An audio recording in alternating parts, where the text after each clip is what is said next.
Sí, sí, joder. ¿Hace cuánto? Ah, mira, hace mucho ya. Ostras. Bueno, buenas noches. Supongo que a Daniel le asombra que digamos que hace mucho frío, un tiempo terrible y todas estas cosas, pero para Alicante es así, o sea, no hay vuelta de hoja, es una realidad profundamente objetiva, ¿no? Bien, y en una situación complicada. Y veníamos comentando que la verdad es que es complicado todavía organizar actos de este tipo, de otros tipos, porque el número de enfermos... bueno, ya, ¿qué os voy a decir? No hace falta que insista.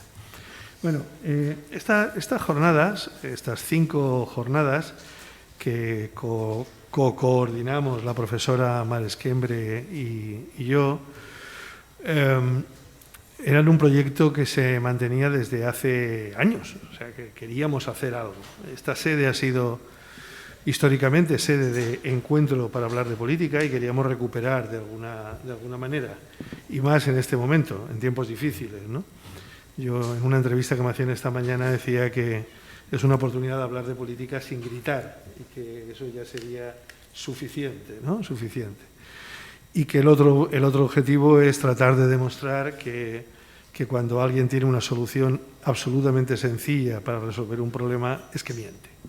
Y por lo tanto, digamos, hemos buscado personas de diversa procedencia, filósofos, profesores, periodistas, jueces, un político en activo, para un poco hablar, reflexionar con nosotros de estas cosas. Y nos apetecía empezar con Daniel, con el que, bueno, mantenemos una relación fluida, aunque sea a través de las redes.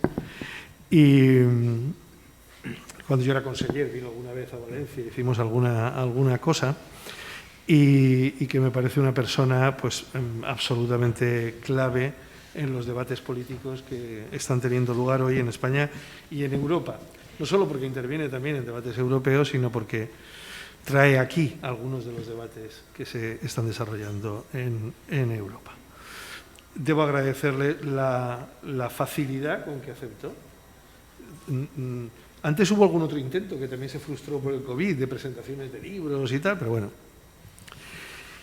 Va a ser una característica de estas jornadas en que no voy a contar su vida, porque la sabéis, los que estáis aquí ya sabéis más o menos de qué va esto. No tiene mucho sentido sus actividades como filósofo, como profesor, en el País Vasco, en Florencia, autor de una cifra muy numerosa de libros y también de artículos periodísticos. Habitualmente creo que, si no se equivoca, escribes al menos en El País y en La Vanguardia mensualmente. Y, bueno, y a mí me parece que atinados, a veces uno no está de acuerdo con todo, pero me parece que en general ofrece unos enfoques muy interesantes. Y no es casualidad que fuera el primero y que además, hablando con él, evidentemente, buscáramos el título que incluya la palabra gobierno. Porque repensar el gobierno, que es lo que damos por pensado, me parece que está siendo una de las urgencias de nuestra época desde muchísimos puntos de vista. Yo creo que Daniel ha visitado reiteradamente en sus obras la idea del gobierno y la idea del gobierno de la complejidad. Yo creo que si yo tuviera que elegir un rasgo, diría que analizar la complejidad, no conformarse con esa simplificación de las cosas, me parece que es la característica más importante que tiene la obra de Daniel. Que pese a todo no está exenta de problematicidad, porque claro, que sea lo complejo tampoco es fácil de discernir, ¿no? Hace poco hablaba él también en un artículo de Ulrich Beck y la sociedad del riesgo y cómo eso de alguna manera enlaza con estas teorías. Bien, yo como decía, me voy a callar, ¿eh?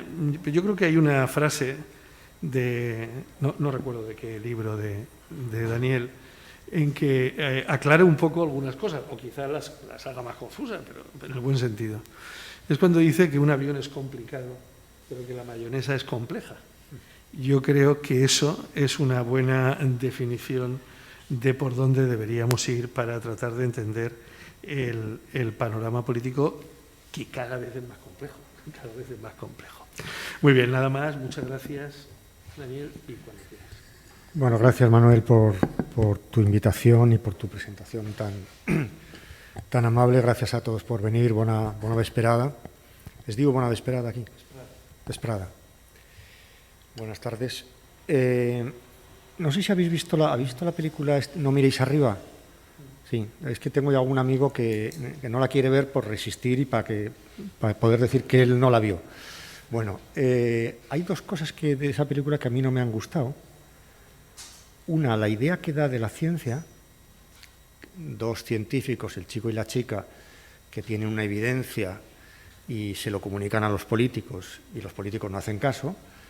La parte de que los políticos no hacen caso, bueno, eso ya lo conocemos, pero la otra parte, la primera parte de políticos que gestionan evidencias indiscutibles y con una naturalidad, me parece que hace un flaquísimo favor al concepto de ciencia que tiene que tener la gente, que tenemos que tener de lo que es la ciencia. La ciencia es una enorme discusión donde se consiguen algunas evidencias que generalmente duran poco, gracias a esa discusión, etcétera, etcétera, ¿no? Y esa idea de un politólogo americano hace bastantes años que escribió un libro que se llamaba Decirle la verdad al poder, y donde explicaba la función de la ciencia, ¿no? Y claramente se equivocaba, o sea, no es esa la función de la ciencia, decir la verdad al poder. Lo cual no quiere decir que la ciencia no tenga que jugar un papel, que la política no tenga que entenderse con la ciencia, escuchar, en fin, hay muchas cosas, pero desde luego ese planteamiento de políticos que tienen la verdad objetiva, científicos y políticos que deben obedecer. Aquí, ¿os acordáis que hubo durante la pandemia un manifiesto de epidemiólogos que criticaban a los políticos, así en general, y les decían, ustedes tienen el poder, pero nosotros tenemos el saber, ¿no? Y yo escribí muy cabreado diciendo, no es verdad ni lo uno ni lo otro, ¿no? O sea, o a medias, solo es verdad a medias, ¿no? Bueno, porque la idea de poder y de saber que estaban manejando en aquel comunicado era una idea muy, muy simplista, ¿no? Bueno, la otra cosa que no me gustó de la película, y es donde me voy a centrar ahora en esta un poco extensa introducción, es la imagen de la catástrofe que dan, que es un meteorito que viene de fuera. Y creo que la mayor parte de las crisis que tenemos no tienen ese carácter, ¿no? Aquí no es que esté viniendo un meteorito de fuera, sino que hay cosas que estamos haciendo nosotros que representan una amenaza para nosotros mismos. Por tanto, nosotros somos nuestro propio meteorito, ¿no? Y por eso digo que desde el punto de vista de divulgación pública de la ciencia y de los problemas políticos, yo creo que esa película hace bien en una parte y hace mal, bastante mal en otra parte, ¿no? Ulrich Beck, al que citaba Manuel y que es uno de mis maestros, con el que trabajé en el año 80, ¿cuándo fue la crisis de Chernobyl? El 86, ¿no? Fue la crisis en el 86, pues el 86. Yo estaba con él, trabajando con él en Alemania, y escribió el famoso libro La sociedad del riesgo, ¿no? Y decía la tesis fundamental de Ulrich Beck, en aquel momento, por cierto, en medio de una crisis. Yo la verdad es que creo que toda nuestra vida, de los que estamos aquí, toda nuestra vida no ha sido otra cosa que ir de una crisis a otra, que además no es que hayamos pasado de una a otra, sino que de una a otra, o sea, que se han ido solapando crisis, ¿no? Unas duran más, otras duran menos, unas dejan un rastro. No sé, la crisis climática, por ejemplo, tiene una característica, y es que es permanente, digamos, ¿no? Y ascendente. Hay crisis económicas, ha habido crisis de diverso tipo, financieras, de Europa, etcétera, ¿no? Migratorias. Y en aquel momento yo estaba en Múnich y la ola radiactiva que vino del por la meteorología, que vino desde en la entonces Rusia hasta Alemania, acabó justamente en Baviera, ¿no? Impactó muy fuertemente en Baviera. Me acuerdo que durante una temporada no se podía tomar fruta, verduras y tal, ¿no? Y aquello fue muy impactante desde el punto de vista de los conceptos, porque yo creo que era muy claro esta idea, ¿no? La idea de la autoamenaza. O sea, que nos estamos autoamenazando, que esto no es un meteorito, no es un marciano que viene, no es alguien que nos invada, sino que es una forma de vida, una manera de energía, de producir energía, una manera sobre todo de mal gobernar. No sé si habéis visto la serie, esa sí que es buena, la serie Chernobyl, si la habéis visto es altamente recomendable, esa es fabulosa y se ve como en fin, se aprende muchísimas cosas, ¿no? Bueno, pues quería comenzar con esta idea, ¿no? Que a diferencia de otras épocas de la historia, vivimos hoy en una sociedad que no está asediada por enemigos exteriores, aunque tenemos alguno por ahí, sino sobre todo por autoamenazas, ¿no? Se trata de crisis como la climática, desequilibrios ecológicos de diverso tipo, por supuesto crisis económicas, etcétera, que son el resultado de nuestro modo de vida. ¿De qué manera? Bueno, eso ya es otra cuestión, ¿no? Pero está vinculada a nuestro modo de vida, ¿no? Y además creemos saber, seguro que si ahora yo pregunto qué es lo que hay que hacer, daríamos una receta válida, creemos que saber lo que hay que hacer. Llega a la cumbre de Glasgow y ya los periodistas ya habían escrito el artículo diciendo lo que había que hacer y el artículo después de la crisis diciendo lo decepcionante que había sido la cumbre de Glasgow, ¿no? Tenemos al mismo tiempo muy pocas esperanzas de poder abordar esas crisis porque, ¿por qué? Primero, porque yo creo que vivimos con una sensación de un mundo fuera de nuestro control, poco controlable, ¿no? Y al mismo tiempo, la solución de esas crisis depende de la modificación de ciertas formas de vida a un nivel que no parece que estemos dispuestos a llevar a cabo, ¿no? Y por tanto, voy a hacer, más que hablar de las crisis, también voy a hablar de qué tipo de sociedad es la que genera esas crisis, ¿no? Porque la crisis no es... Yo hablo de la sociedad de las crisis, no de las crisis que afectan a la sociedad. Son dos cosas, son como dos caras de la misma moneda, ¿no? ¿Por qué es tan obvio el cambio, en general, digamos, las cosas que hay que hacer, nos podríamos poner fácilmente de acuerdo, y por qué es tan difícil que lo hagamos? En primer lugar, se trata de una crisis. Tal vez no exactamente, ¿no? Si nos atenemos al significado correcto de la palabra crisis, una crisis es un momento agudo, es un momento excepcional, en el que algo crítico, nunca mejor dicho, se decide la vida de un organismo, se recupera la anterior normalidad. He tenido una crisis y ya estoy como antes, ¿no? O bien me extingo, como ha ocurrido a mucha gente, a matrimonios que se rompen, instituciones que quiebran, la confianza, etcétera, etcétera, ¿no? Hay parte de las crisis que atravesamos tiene este carácter y parte no. Hay parte de la crisis que se resuelve. Por ejemplo, la crisis en la que estamos ahora, hay una parte de la crisis muy importante que se resuelve con vacunas. Hemos vacunado a la población, pues ya está. Esa parte hecha. Hay una riada, como tantas veces ocurre en este litoral, ¿no? Que es tan abrupto y tal. Hay una riada, bueno, pues después vienen unas ayudas que palían los daños. En fin, esa parte, digamos que no lo hacemos demasiado mal, ¿no? Pero hay otra parte de esas crisis, que es la que más me interesa y en la que voy a poner el acento, que no se resuelve con esto, que no es una situación transitoria o aguda, que no es excepcional, y eso es lo que los hace más preocupantes, ¿no? Y en relación con las cuales la expresión esta que se ha puesto tan de moda de vuelta a la normalidad suena casi como ridícula, ¿no? O sin sentido, ¿no? Como volver a la normalidad. No. Si la normalidad nos ha llevado a esto, la vuelta a la normalidad es volver a las condiciones que generaron esto, con lo cual eso no es una solución, ¿no?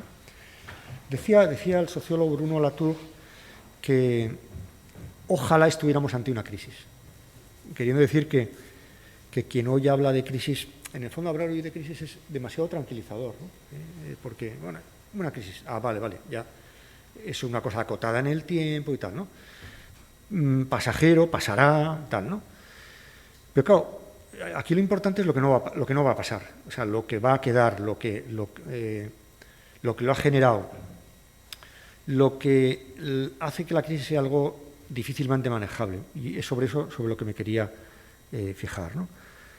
Porque, claro, damos a entender, al utilizar la palabra crisis, que generalmente vivimos en sociedades estables, que de repente tienen una sacudida, esa sacudida es como un terremoto, y luego ya se vuelve una situación normal, ¿no? Bueno, como puede ser el terremoto de La Palma, etcétera, ¿no?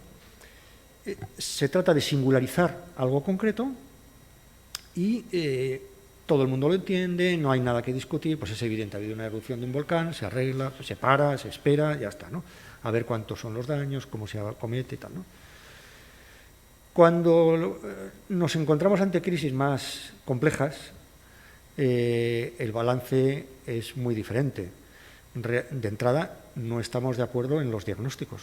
Los diagnósticos si ahora preguntamos la naturaleza de la crisis, por ejemplo, la de la crisis económica anterior, nos dividió, nos partió el diagnóstico, no solo la solución, nos partió el diagnóstico.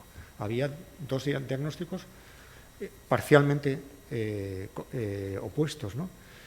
No hay unanimidad en cuanto a las soluciones, ¿no? O sea, llevamos años discutiendo cumbres del clima, cogobernanza, etcétera, ¿no?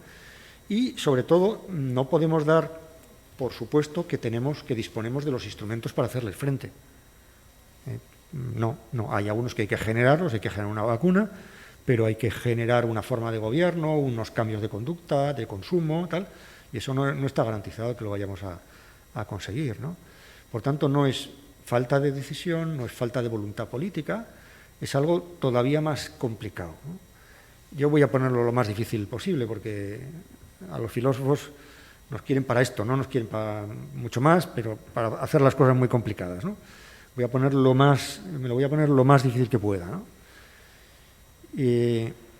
Incluso aunque sepamos a dónde hay que ir, si nos preguntan cuál sería el lugar de llegada ideal, bueno, pues no tenemos muy claro cómo se hace la transición. El gran tema de la transición ecológica, por ejemplo, ¿no? Sabemos que hay que ir a una energía verde, tal, economía circular, bien, eso podemos estar de acuerdo todos, ¿no? ¿Cómo vamos? ¿Quién lo paga? ¿Cómo se reparten los costes y los beneficios, etcétera, ¿no? ¿Qué valores tienen más peso en la balanza, ¿no? ¿Qué debemos sacrificar? Porque siempre en la vida hay que sacrificar cosas, ¿no? De diverso tipo, ¿no? Y quién lo paga, sobre todo, ¿no? Sobre todo cuando los imperativos económicos, las urgencias sanitarias parecen incompatibles, como ha pasado durante la pandemia, pero también la libertad y la seguridad sanitaria, ¿no? Todo es muy significativo que durante esta crisis hayan aparecido, y estos últimos días de manera muy particular, hayan aparecido viejos debates que parecía que ya no tenían mucho sentido, ¿no? De repente, el viejo debate entre libertad y seguridad, o libertad y solidaridad, etcétera, ¿no? Claro, en el fondo las soluciones apuntan todas más o menos a cambios de modos de vida. ¿Y cuál es la fórmula para propiciar esos modos de vida? Pues no está claro, no es evidente, está fuera de la lógica habitual de nuestras instituciones, que realmente nuestras instituciones no están diseñadas para esto. No hicimos el gobierno de la Generalitat para gestionar una crisis sanitaria o climática, no lo hicimos para eso, lo hicimos para otra cosa, ¿no? Y ha llegado esto, y este instrumento cómo se adapta o qué eficacia va a tener, ¿no? Bueno, mi tesis es que, y sigo poniéndolo todo muy, muy perdido de problemas, ya me disculpéis, es que no vivimos en medio de una crisis, sino que vivimos en una sociedad crítica. No estamos en una sociedad en la que hay contagios, sino en una sociedad contagiosa en el sentido más radical de la palabra. donde todo se contagia. A mí me gusta llamar, en un libro lo llamé sociedad epidémica, hace tiempo, sociedad epidémica, una sociedad en la que no es que haya epidemia, sino que ella misma es epidémica. Y todo conecta con todo de una manera perversa y produce efectos en los sitios más insospechados, ¿no? Realmente nos unifican los desastres casi tanto o más incluso que los éxitos, ¿no? Y probablemente no estemos preparados para esto, ¿no? Quizá estamos preparados para gobernar crisis, pero no una sociedad crítica, ¿no? Sacudidas ocasionales de la economía, pero no una inestabilidad económico-financiera como la que hemos construido en los últimos años, ¿no? que da verdadero pavor, ¿no? Incluso me atrevería a decir más, ¿no? Estamos delante de cosas que llamamos crisis, respecto de los cuales tampoco está muy claro qué podríamos calificar propiamente como su solución. ¿Cuál sería la solución de esto, ¿no? ¿Qué normalidad? ¿Cuál sería la normalidad después de esto, ¿no? Una prueba de esta dificultad es lo mucho que nos cuesta decidir que se ha terminado una crisis. ¿Recordáis la crisis económico-financiera del euro? Hubo más discusión acerca de si ya se había acabado que de su naturaleza al comienzo de la crisis, ¿no? Y seguro que desde un cierto punto de vista podríamos defender que la crisis económico-financiera del 2008-2010 no se ha acabado. Hay argumentos para decir que no se ha acabado, ¿no? Hay ciertas cosas, ciertos efectos, ciertas dinámicas que no se han acabado. Puede ser un poco exagerado, pero podríamos decir eso, ¿no?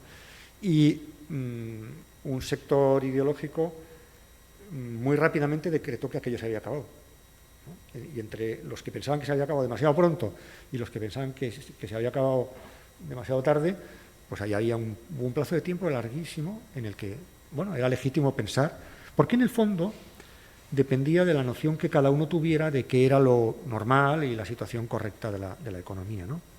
Yo no sé cuándo seremos capaces de decir que se ha acabado la crisis sanitaria, esta crisis sanitaria, porque ¿qué significa el final de la crisis sanitaria? Seguro que ahora tenemos aquí 20 respuestas distintas. La más evidente es la biológica, la epidemiológica. El día que los epidemiólogos digan esto ya no es una pandemia, vale. Pero luego llegarán los sociólogos y dirán, bueno, pero aún así, aquí sigue habiendo unos problemas generados que causan, que pueden, y los políticos harán bien en decir, ojo, que puede venir otra cosa, y por tanto la reforma de las instituciones sigue siendo una tarea primordial, etcétera, ¿no? O sea que no va a haber un decreto del gobierno diciendo se acabó la crisis. Es más, ya hubo una declaración del presidente del gobierno diciendo eso y de vez en cuando nos la recuerdan, ¿no? Si al menos pudiéramos encontrar un culpable, yo sostengo que la crisis económica anterior, uno de los errores que cometimos fue interpretarla no sistémicamente, sino en términos de culpabilidad. Aquello se debió a que alguien hizo algo mal y la izquierda lo hizo formulando aquel principio según el cual no es una crisis, sino que es una estafa, y por tanto meten a Madoff en la cárcel y tal. Bueno, ya sabemos, ya hemos cogido el culpable y tal. Claro, lo cual es una explicación bastante simple, ¿no? Porque Madoff estuvo en la cárcel y aquello siguió, ¿no? No es ese, ¿eh? Y la derecha, perdonadme esta simplificación, ¿qué es lo que dijo? Hemos vivido por encima de nuestras posibilidades. Es decir, dos errores singulares de las élites y de las personas individuales, ¿no? En lugar de entender que era una crisis estructural, sistémica, una crisis que tenía que ver con la interconexión de elementos que estaban mal regulados, mal gobernados, mal articulados, ¿no? Donde había gente muy sinvergüenza, donde había personas que habían consumido y hipotecado lo que no está en los escritos, pero eso no es la causa, ni es la explicación, es un alivio, ¿eh? Muy de nuestra tradición culpabilizadora para explicar los fenómenos desagradables, ¿no? Bueno, pues eso, no hay un meteorito. O sea, no busquemos el meteorito, por eso decía, he querido comenzar con la anécdota de la película, porque no es eso. Yo creo que más bien la dificultad del asunto consiste en que lo que origina tales crisis y lo que las tiene que resolver es lo mismo. Es decir, la sociedad en su conjunto origina crisis desde nuestra manera de producir, nuestra configuración de la economía, nuestra relación con los animales, con el medio ambiente, y esa misma sociedad es la que la tiene que arreglar.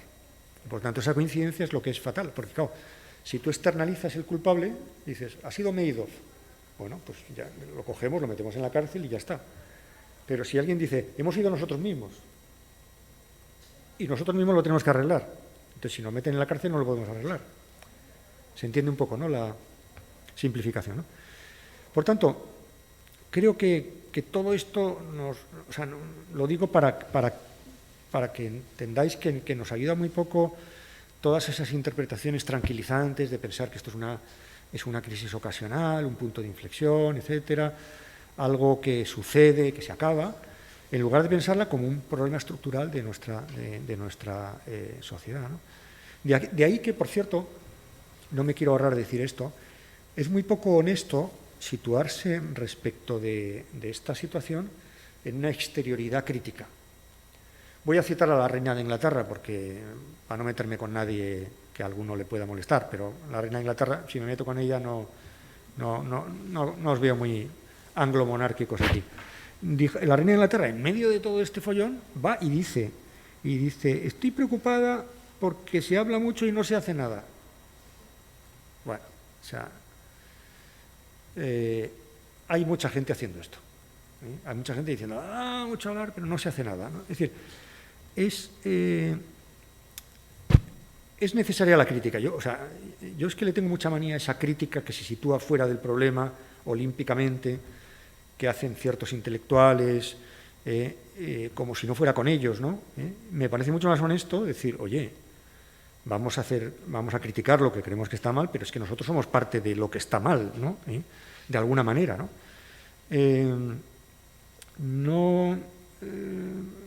Me parece mucho más interesante que los filósofos, los sociólogos, los juristas, los políticos, los politólogos expliquen por qué la sociedad es tan resistente al cambio, por qué no terminamos de modificar los hábitos de conducta que nos llevan a ciertas situaciones, cuando, por cierto, sabemos lo que hay que hacer. En buena medida sabemos lo que hay que hacer, ¿no? La situación, ¿sabéis aquello, no? La situación es, la situación es desesperada, pero no es mala, ¿no? Bueno, pues estamos un poco en eso, ¿no? La situación es dramática porque nos tenemos que proteger un poco también de esa épica, ¿no? De buenos, malos, culpables, inocentes, etcétera, ¿no? Es como Ulrich Beck decía, que la sociedad del riesgo es una sociedad en la cual hay demasiadas cosas conectadas con demasiadas cosas y por tanto no hay un punto de control de fácil instalación, ¿no? Porque todo conecta, ¿no? Y tocas una tecla y esto lo hemos visto durante la crisis económica, ¿no? Yo lo he observado así con la perspectiva de filósofo de la sociedad y realmente ha sido un experimento brutal y dramático, ¿no? Y los que tengáis cercanía con algún político lo habéis podido ver, ¿no? La angustia que provocaba el saber que una semana más de colegio cerrado era X de desigualdad, de incremento de la desigualdad, pero literal, y X de incremento del maltrato y del abuso y de la violencia machista. De cajón, vamos, es que es de cajón. Pero una semana menos son muertes. Entonces, claro, estar haciendo triaje en una sede de gobierno es una de las cosas más terribles que yo me puedo imaginar, ¿no? Pero es que ha habido que hacer cosas así, ¿no? Hemos estado en medio de un tipo de decisiones de este estilo, ¿no? Bien. Antes de ayer publiqué un artículo en El País que era una parte de esta conferencia, con lo cual si lo habéis leído y si no, pues lo cuento rápidamente, pero lo titulaba Cambiar la sociedad, ¿no? Que es, en el fondo la idea que quería decir es que este tipo de crisis requieren que cambiemos las circunstancias sociales que han conducido a ella, y eso lo hace especialmente difícil, ¿no? Si las crisis están... Si fuese un meteorito, ¿qué es lo que proponen estos dos científicos con el meteorito? Desviar su órbita pegándole un petardazo, no se sabe cómo, ¿no? Bueno, ¿cómo se hace eso en una sociedad que está generando su propia dramatización y su propio atasco e interconexión fatal, ¿no? Pues es mucho más difícil, ¿no? Todos sabemos que hay que cambiar, ¿no? Hay que cambiar la sociedad, exhortaciones a cambiar la sociedad. ¿Recordáis aquello de que tenemos que cambiar el modelo productivo? ¿Recordáis esto? Hay que cambiar nuestro modelo productivo. ¿Cuántas veces habremos oído esto? ¿A cuántos políticos distintos? No digo que no hayamos hecho nada, seguramente hemos hecho mucho, pero lo hemos hecho en la medida, con la intensidad con la que sería necesario para los objetivos que nos proponíamos y que justificaban el que había que cambiar de modelo. Seguramente no. No, seguramente no. No.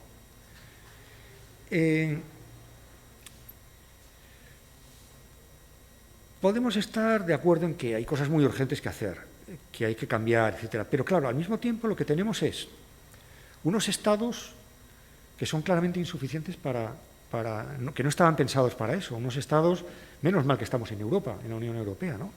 Pero nuestros estados están pensados para otro tipo de problemas, ¿no? No nos faltan los diagnósticos correctos. Yo creo que tampoco nos faltan la voluntad política, ni nos falta interés en resolver eso. Pero creo que realmente, ahora pondré algún ejemplo de esto, somos incapaces de ponernos de acuerdo en la medida también en que sería necesario para proceder a esas transformaciones, ¿no?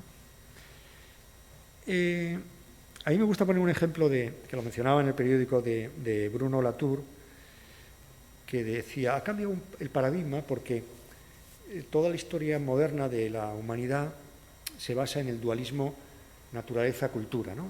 La naturaleza que se enfrenta a la cultura, ¿no? La naturaleza, lo salvaje, lo no modificable, frente a la cultura, que es el reino de la libertad y de las instituciones y tal, ¿no? Y Latour, con esa agudeza que suele tener, decía, antes la naturaleza era lo que no se podía modificar, ¿no? Lo que te viene dado, tu cuerpo, tu condición, tu género, tal, tu tamaño, tu dolor, tu sufrimiento. En cambio, la cultura era el ámbito de la creatividad, la cultura, la sociedad, el ámbito de la creatividad y tal. Y ahora parece que se han invertido los términos, ¿no? De alguna manera, la naturaleza es lo fácilmente modificable, en sentido negativo o positivo, y la sociedad es lo que resulta casi imposible de transformar y de modificar, ¿no? Un ejemplo de esto, un par de ejemplos de esto. ¿Qué parte de la crisis sanitaria hemos hecho bien? La parte que se refiere a la naturaleza, es decir, la vacuna. Hemos vacunado muy bien, en general, bueno, muy bien, no, con unos déficits globales que tienen sus explicaciones y tal, pero hemos puesto una infraestructura al servicio de la vacunación y, por tanto, el virus lo hemos sometido a un control. Ya estamos ahora en un escenario muy distinto de hace año y medio. Vale. Hemos hecho la parte natural bien.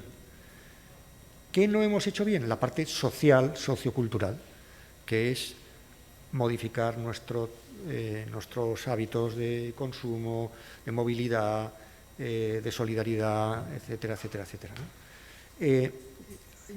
Yo diría, hemos hecho bien la inmunidad biológica, ya casi la tenemos, y todavía estamos empezando en lo que podríamos llamar la inmunidad social.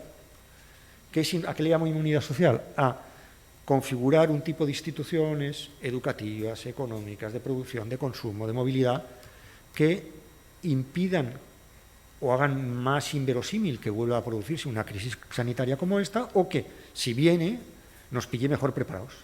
Entonces, la parte de la biología, que es la que hacen de las vacunas, bien, digamos, notable. La parte de la sociedad, que es la que hacen los políticos en el sentido, los educadores, en fin, todo en sentido amplio, más bien deficiente, o por hacer, ¿no? Yo decía en el periódico que, por poner otro ejemplo, que ahora mismo es más fácil cambiar el sexo que los roles de género, ¿no? Es más, el sexo, que parecía una cosa inmodificable, dura, o sea que eso no es maleable, es más fácil que el rol de género. Incluso es más fácil gestionar la muerte.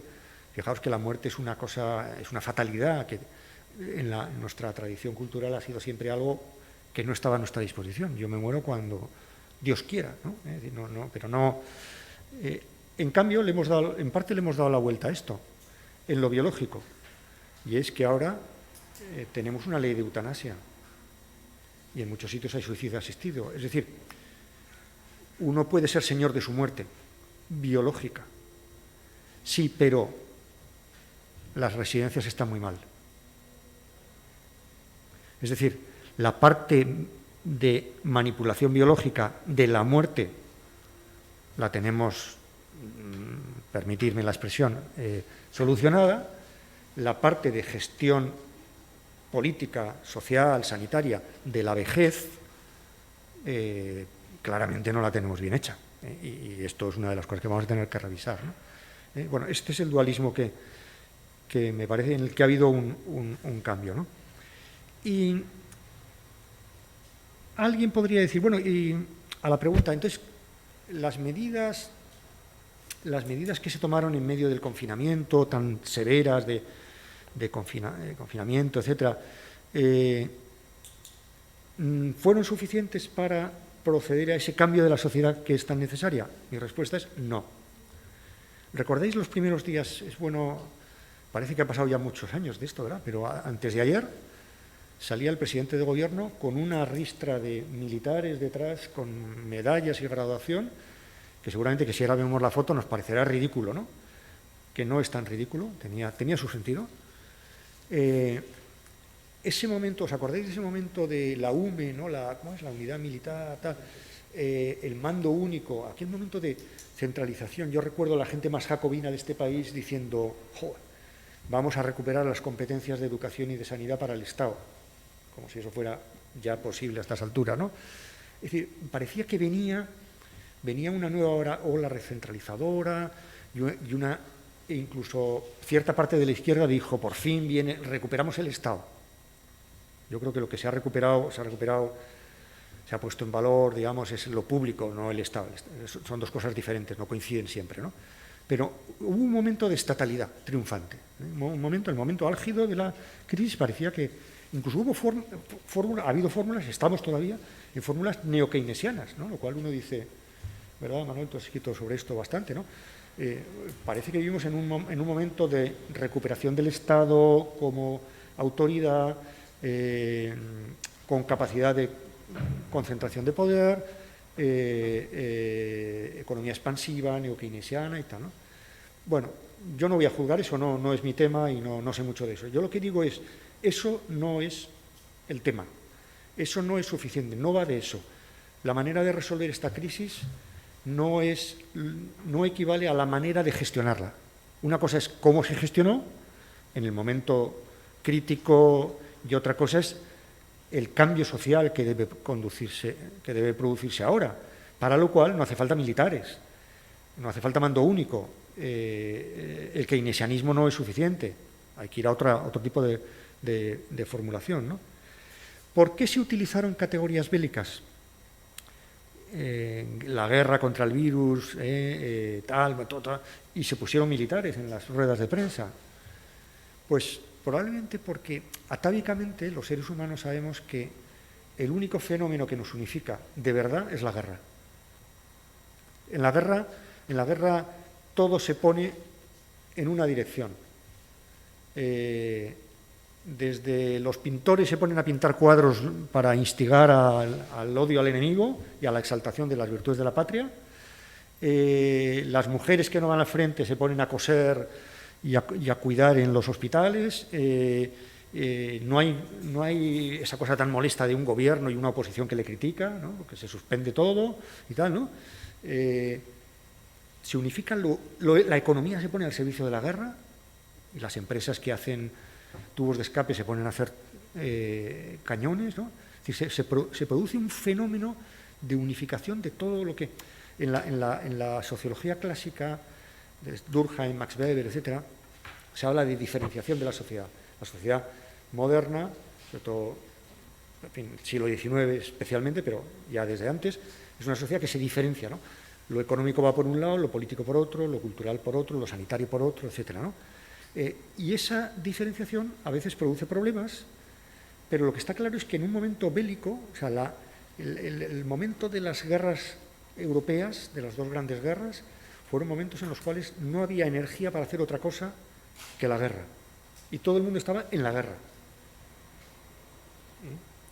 Entonces, en un momento determinado que se utilice esa unificación, por cierto, la construcción de las naciones en el mundo se ha hecho también a base de fenómenos de guerra, ¿no? Es decir, lo que ha hecho la construcción nacional, lo que más ha hecho de construcción nacional, y así nos va, y de ahí también que no sepamos, por ejemplo, celebrar las naciones más que con desfiles militares, ¿no? Llega el día del 12 de octubre, ¿no?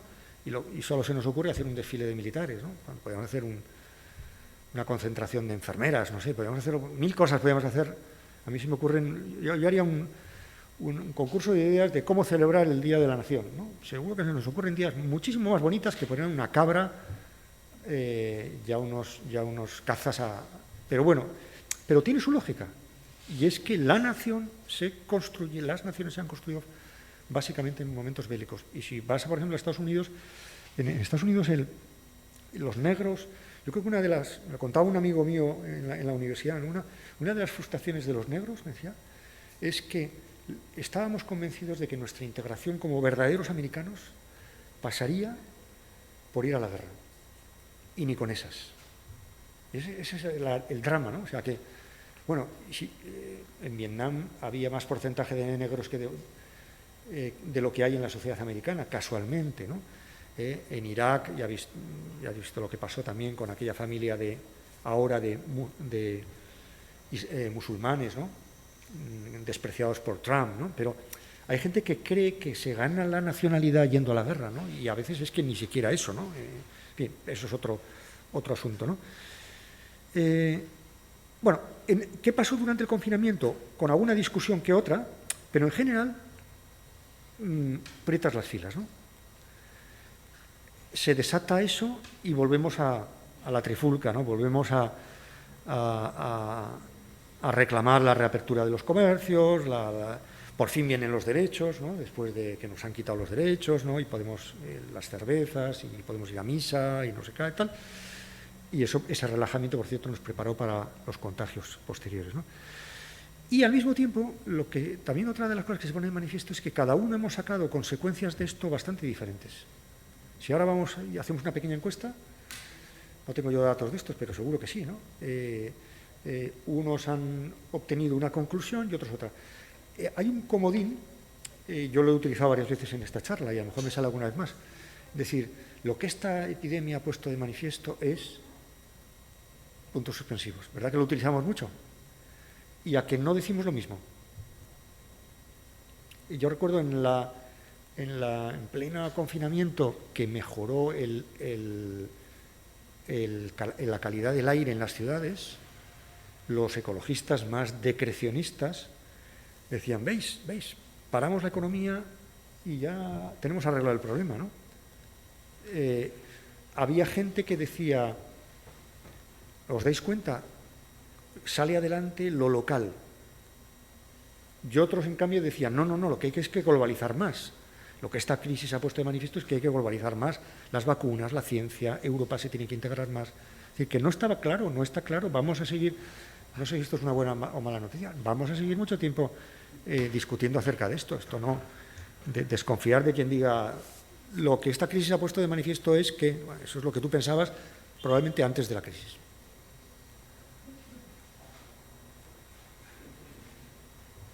Y hay mucha gente que ha confirmado su prejuicio. Bueno, y no está mal, así funcionamos los humanos, funcionamos así, tampoco hay que ponerse exquisito, ¿no? Bien, y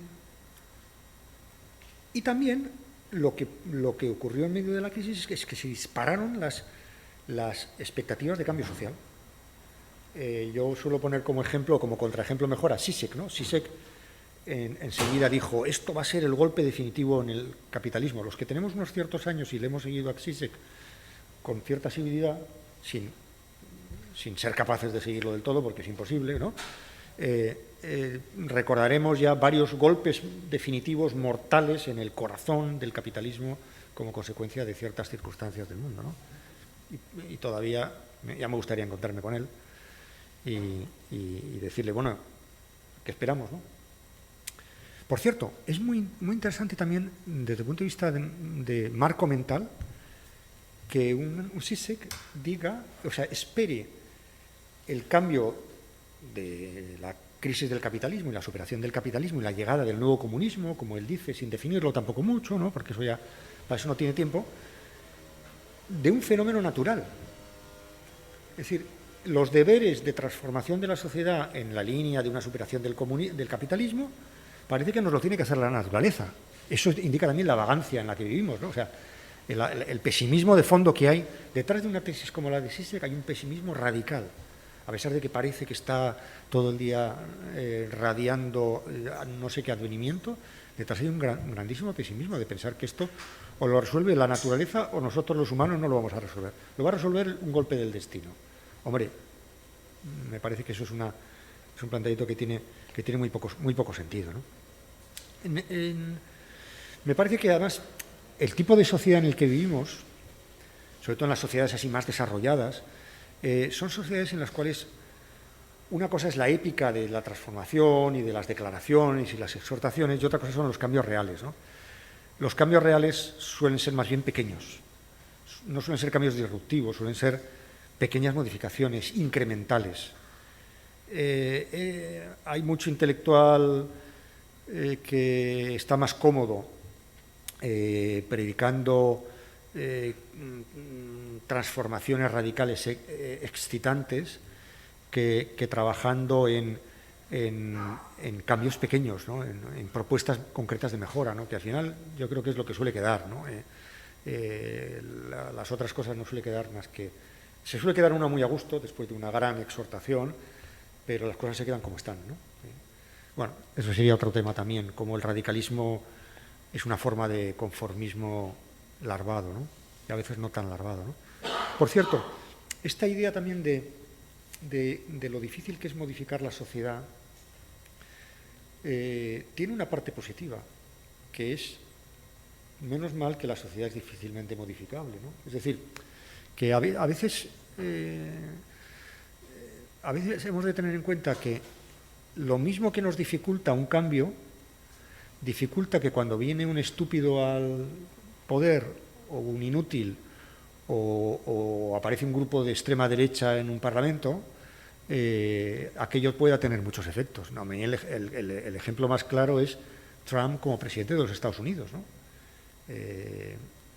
Yo vivía además allí, el primer año viví en Washington y me acuerdo, en la universidad en Georgetown había mucho politólogo y estábamos a 1 kilómetro de la Casa Blanca y era un tema de inquietud, ¿no? ¿Qué pasará, no? Y mi tesis fue decir, mira, si la democracia norteamericana es una democracia seria,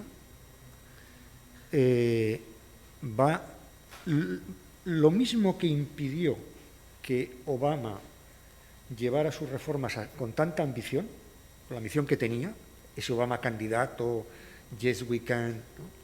Pues no podemos. O sea, no, el Obamacare fue muy pobre, tal. ¿Por qué? Porque es un país, la democracia también es un sistema de mucho contrapeso y mucho veto y mucha capacidad de ocurrencias pocas, ¿no? Pero claro, llega Trump y menos mal que hay un sistema conservador. ¿Os acordáis cuando éramos más jóvenes y estábamos en la universidad que era la bestia parda para nosotros, era el complejo militar industrial? Tú, Manolo, seguro que eso habrás predicado muchas veces contra el complejo militar industrial. Yo era menos radical, era más light. El complejo radical industrial, ¿no? Y en Estados Unidos yo lo que vi es que el complejo militar industrial fue lo que impidió que Trump hiciera lo que seguramente hubiera querido hacer. Por ejemplo, la guerra de Corea. Con Corea, él hubiera declarado la guerra de Corea, no tenía ni idea de lo que es una guerra, y además a él no le afecta. Y los militares, nos consta ya, se sabe que los militares ejercieron una resistencia muy fuerte. Por cierto, también los militares que ejercieron una gran resistencia a Hitler en Alemania, los militares, los generales de la primera era, fueron todos laminados por Hitler para poner sargentos. Porque hay una cierta sabiduría en las instituciones que dice, cuidado, cuidado. Bueno, bien, me estoy extendiendo más de la cuenta.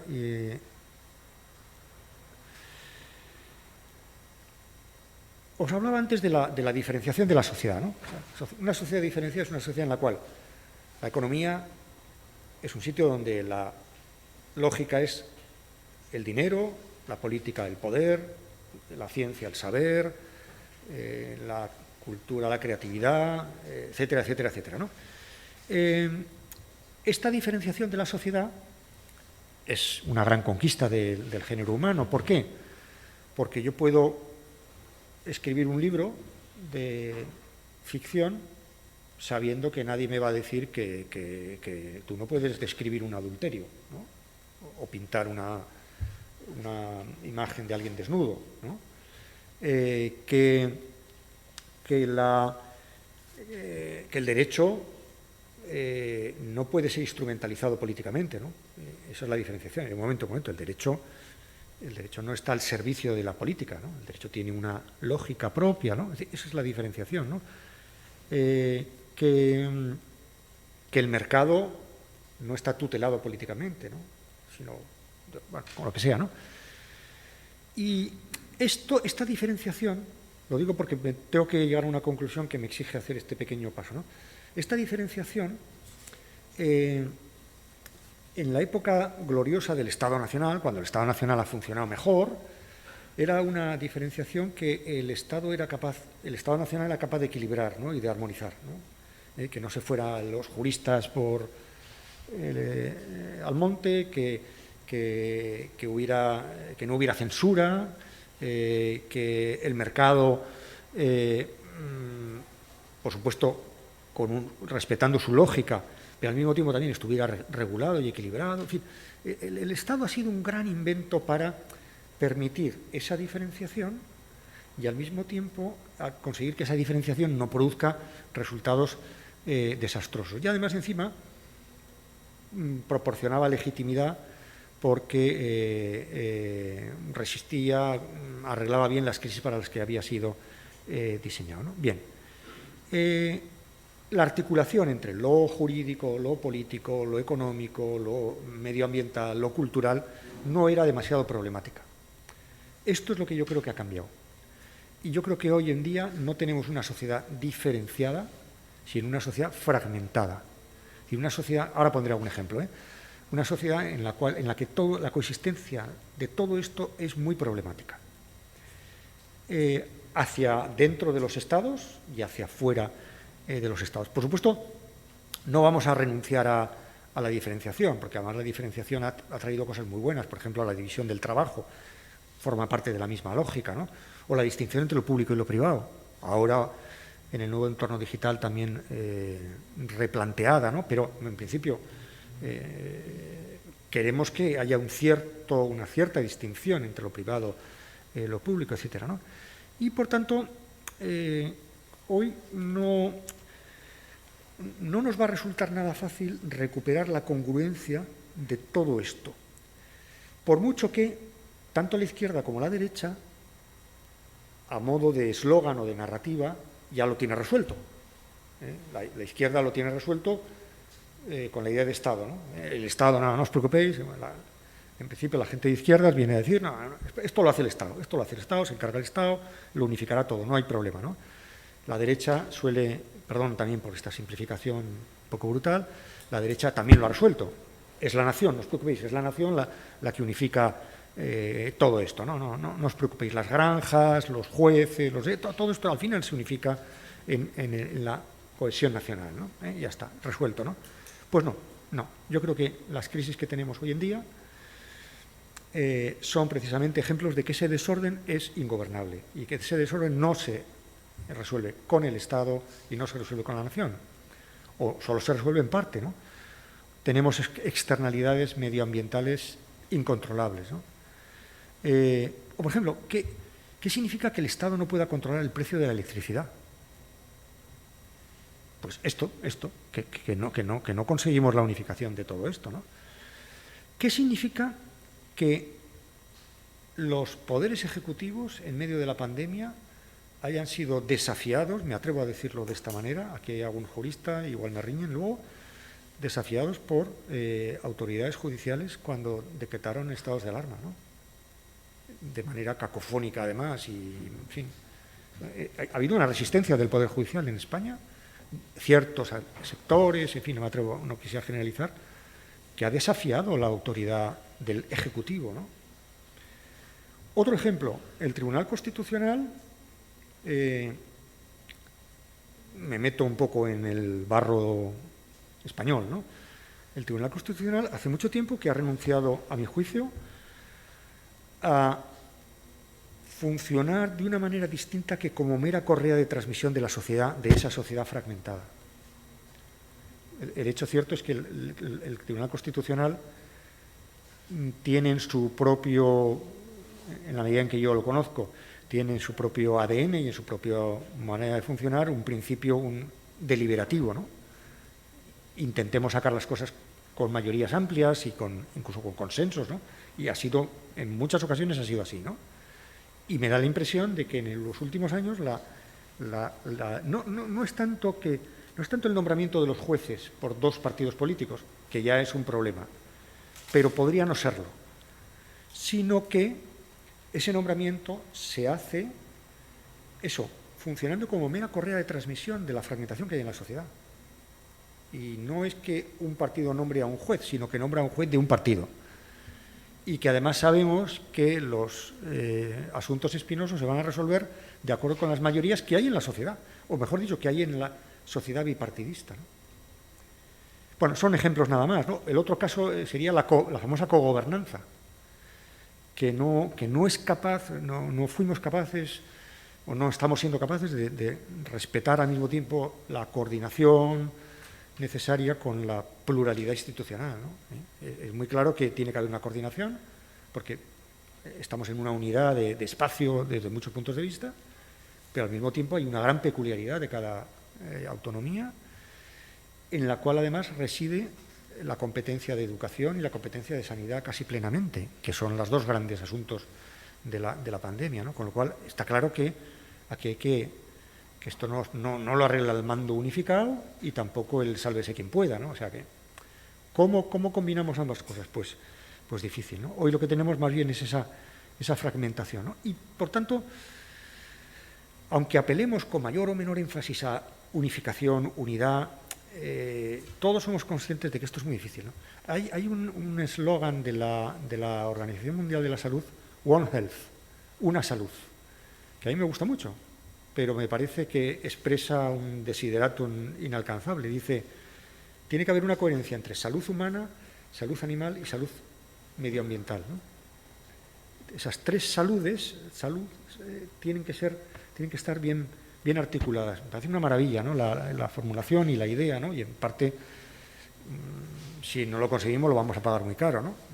Y nuestra relación con los animales, con el medio ambiente, entre nosotros y tal, ¿no? Pero es como una especie de objetivo difícilmente alcanzable, ¿no? Que solamente nos damos cuenta de lo unificadas que están la salud animal, la salud medioambiental y la salud humana en términos negativos. Es decir, cuando hay un desastre, cuando hay una pandemia, entonces ya vemos el pingolín antes, ahora el no sé qué de Wuhan, por supuesto la pérdida de biodiversidad. En la forma negativa nos damos cuenta, pero en la forma positiva parece que somos incapaces de hacerlo, ¿no? Por otro lado, tampoco hay una unificación de un espacio público unificado, ¿no? Cuando la cumbre de Glasgow, como todas las cumbres por el clima escenifican en un momento determinado, en una semana, la unificación de dos cosas que luego se dispersan completamente. La unificación del liderazgo Parece que están ahí todos los que realmente mandan y tal. Es una semana nada más, luego ya llegarán cada uno por su cuenta. Y la unificación de la protesta. Vamos todos a protestar, allí nos encadenamos, hacemos una performance. Por cierto, la protesta contra lo que se decide en las cumbres del clima no nos une nada, más bien nos vuelve a dividir. ¿O es que los chalecos amarillos en Francia es un movimiento ecológico? Es un movimiento que tiene algo que ver, por cierto, con la cosa esta de la España vaciada y las macrogranjas y tal. En parte es una respuesta del sector agrícola a la subida del precio del diésel. Por cierto, la líder de los chalecos amarillos acaba de, hace unos par de semanas, mostrar su apoyo público a Zemmour para la candidatura como para las presidenciales francesas. Es decir, que estamos en contra de, no, cada uno estamos defendiendo cosas muy disparatadas, ¿no? O qué va a pasar ahora con los trabajadores del carbón en Rumanía y en Polonia, que echan las muelas, con el acuerdo de Glasgow, que a lo mejor a nosotros nos parece insuficiente, y seguramente es insuficiente. Es decir, que al final el gran problema no es el objetivo, sino cómo llegar hasta allí. Hay que cerrar las minas de carbón, ¿vale? Pero ¿y eso cómo se hace? Es decir, yo creo que la gente estaríamos dispuestos a entender una transición si se nos explicara bien, si fuera visible un efecto positivo para todos y que los costes y los sacrificios están bien repartidos, pero que los trabajadores del carbón en Polonia paguen el precio del diésel. O sea, hay determinadas transacciones en la sociedad que no son visibles, que no están bien negociadas, que van a ser duras, que son muy complejas porque nos afectan de una manera muy distinta, ¿no? Y parecen convertir en buena parte del mundo esto de la sensibilidad medioambiental en una cosa de pijos, ¿no? Como ya es en muchos sitios. En muchos sitios, y esto sería lo peor que nos puede pasar, ¿no? Que la sensibilidad medioambiental sea entendida, concebida como una cuestión de pijos, y no como una urgencia que, por cierto, afecta más a los más pobres, a los más desfavorecidos, aunque no lo sepan a lo mejor, pero les va a afectar más, ¿no? Como el cambio climático, etcétera, ¿no? Bien, y termino con una idea que sería la siguiente. ¿Por qué, vamos a ver, si tuviera que resumir, por qué nos está costando tanto esto, ¿no? ¿Por qué? Yo lo sintetizaría en la siguiente idea. Somos sociedades que estamos diseñadas, está nuestro sistema político, nuestras universidades, la ciencia, la policía, los ejércitos, están diseñadas para resolver problemas sectoriales concretos, ¿no? La división del trabajo, la tal, ¿no? Y eso, repito, como lo decía antes de las vacunas, lo hacemos bien. O sea, si yo tengo que resolver un problema, hay que dar no sé cuántos millones de vacunas a no sé cuántos millones de españoles. Se hace. Y es una maravilla, y todos hemos sacado pecho y hemos dicho, joder, qué bien, nos hemos sentido muy a gusto, tal. Vale. Ahora bien, ¿qué pasa cuando el tipo de problemas que tenemos no son problemas sectoriales, sino que son problemas transversales? Cuando son problemas para los cuales, si me permitís esta manera de decirlo, o lo arreglas todo a la vez o no arreglas nada. Y este sería mi mensaje final, ¿no? Es decir, tenemos que solucionarlo todo si queremos solucionar algo. No vale cuando tenemos crisis, no. Cuando tenemos problemas, sí. O sea, cuando hay problemas, no. Eso nada, se hace, ¿eh? Pero cuando tenemos crisis, que es algo distinto, una crisis de un problema, cuando tenemos crisis, es decir, algo indefinido, no excepcional, transversal, que afecta a todo de distinta manera, pero a todo. Cuando tenemos crisis, solo tenemos un procedimiento que es arreglarlo todo a la vez. Y, por tanto, poner instrumentos, recursos, a la vez en manos de muchos agentes. Ya no es una cuestión de darle al ejército el poder de vigilar el territorio, que los gobiernos puedan decretar estado de excepción, que los médicos produzcan muchas vacunas, bueno, los médicos, las farmacéuticas produzcan muchas vacunas. No, ya no es eso, ya no va de eso, va de arreglar el todo. Claro, la sociedad liberal es una sociedad que prohíbe la representación del todo. Aquí nadie es la totalidad, todos somos, porque hay partidos. Me acuerdo cuando una vez en el congreso me invitaron a la escuela de verano del Partido Democrático. Entonces el secretario general era Bersani, un viejo comunista. Y en la comida, después de esto, me contó que él dice, esto se llama Partido Democrático gracias a mí.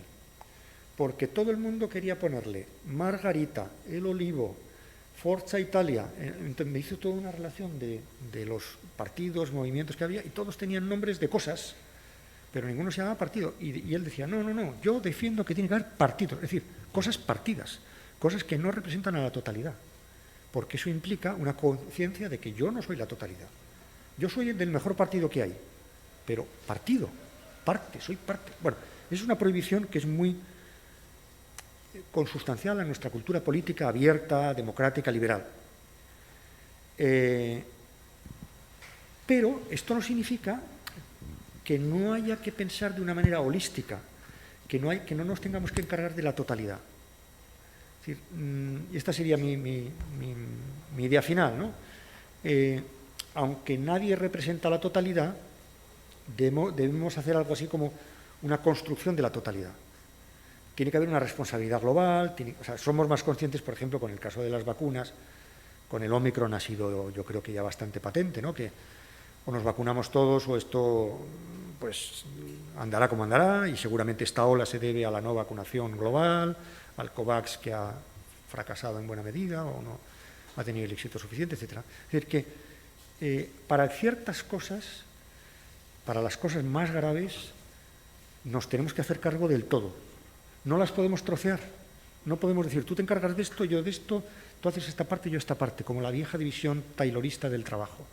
Eso ya no funciona. Y lo dejo aquí porque hay que dejar también un poco de intriga y de espacio para el debate, y porque ya me he enrollado mucho. Ya me perdonaréis porque me he extendido tanto.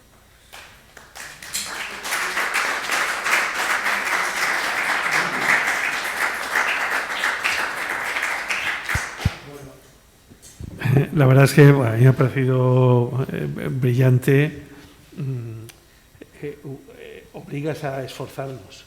Eso es bueno, ¿no? Hay que estar atentos, y no por la dificultad, sino por la cantidad de información, de datos, etcétera, ¿no? Y hay mucha gente que estaba mandando mensajes que están siguiendo en streaming y tal, que yo no sé si pueden preguntar o no pueden. Bueno. Bien, pues entonces los que estamos aquí. Manolo Atienza. Gracias, sí. No te había reconocido, Manolo. No. A mí me ha gustado mucho tu conferencia. Estoy de acuerdo, básicamente. Yo creo que las ideas centrales serían, por un lado, que efectivamente es bastante fácil saber lo que deberíamos hacer, y que la dificultad efectivamente es preguntarse por qué no lo hacemos, si es tan fácil. Esta es una idea que yo creo que efectivamente fundamental. La segunda me parece que es la fragmentación en la que vivimos en España y prácticamente en todos los países, por lo menos de los países occidentales, ¿no? Y la tercera, la idea de la perspectiva holística, que es verdad. La solución hay que verla, digamos, de esta manera. Ahora,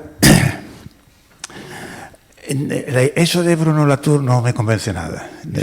Lo de Bruno Latour, que no me convence nada. Bueno, esto, la cultura francesa, en fin, o belga, como se quiera, tienen esta tendencia un poco a empatar, digamos.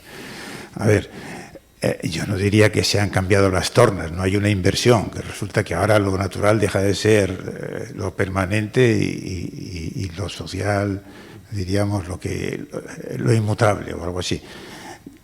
No, lo que sí es verdad, yo creo, es que efectivamente que la relación o la distinción clásica entre naturaleza y cultura ya no es lo que era, y entonces ya no se puede trazar de una manera, diríamos, abrupta. Y todos sabemos que efectivamente la naturaleza se puede cambiar, y la naturaleza biológica y todas estas cosas, porque incluso algunos de los ejemplos, lo de la eutanasia, pero claro, la eutanasia implica precisamente un cambio cultural, un cambio social del derecho, de las normas jurídicas. O sea, yo diría, no es que haya una inversión, sino que efectivamente hay una modificación, y entonces tenemos que verla de una manera más compleja, efectivamente. Esto creo que es así.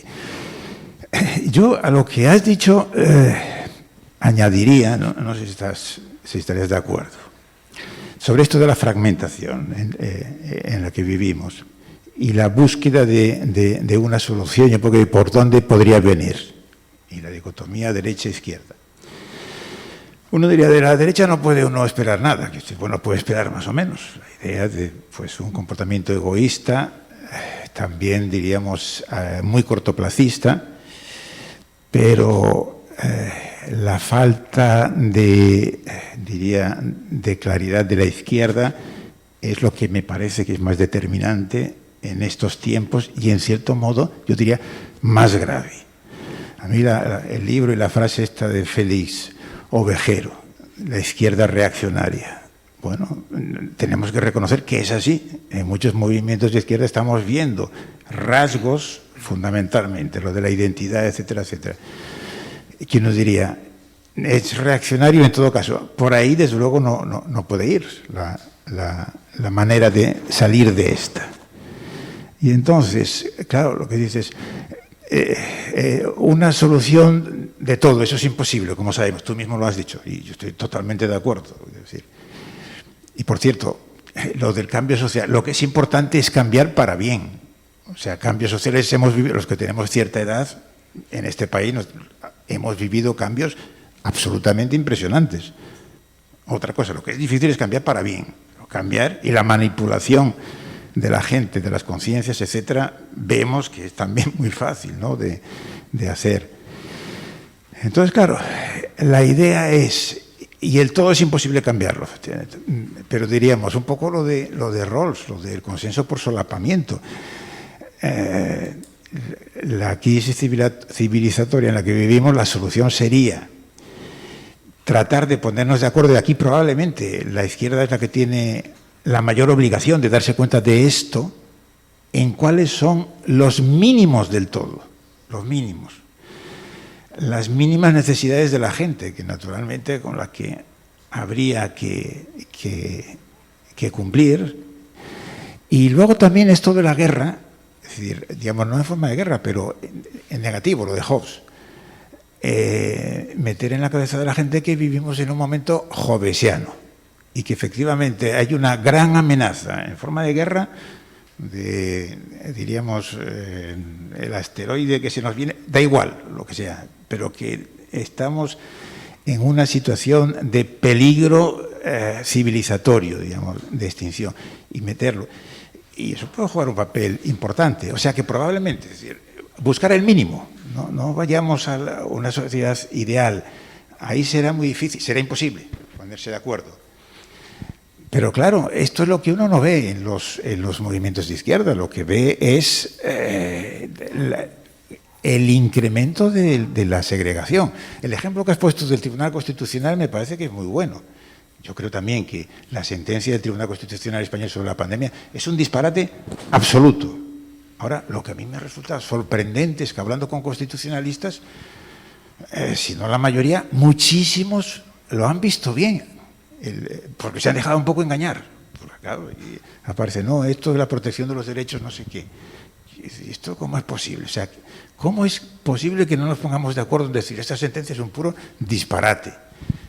Voy a lo del Tribunal Constitucional. La elección, la derecha elige, digamos, gente de partido, pero la elección de la izquierda, claro, tampoco uno diría, es una elección para que el Tribunal Constitucional juegue el papel que tendría que jugar, contribuir, diríamos, de alguna manera a manejar el conflicto, lograr algunos consensos básicos y cosas por el estilo. O sea que, estando de acuerdo contigo, yo pondría el énfasis en la gran responsabilidad y la falta de lucidez de la izquierda, en España, y me parece que no solo.